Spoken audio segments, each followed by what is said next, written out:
मिरजेत कमानवेस परिसरात तरुणांवर हल्ला प्रकरणी मिरज शहर पोलिसांनी मंगळवारी रात्री प्रथमेश स्वरूप तांदळे वय 29 याला अटक केले। त्याला बुधवारी न्यायालयात हजर केले असता 24 एप्रिलपर्यंत पोलीस कोठडी सुनावले।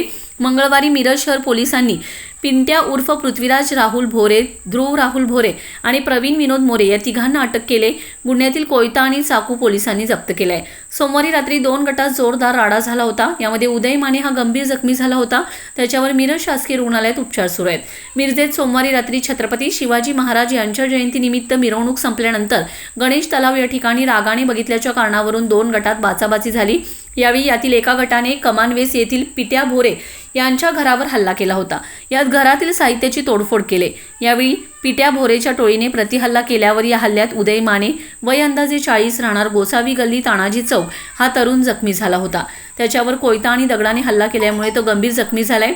डोक्यात, पोटावर आणि हातावर कोयत्याने वार केले। त्याला मिरज शासकीय रुग्णालयात उपचारासाठी दाखल केले।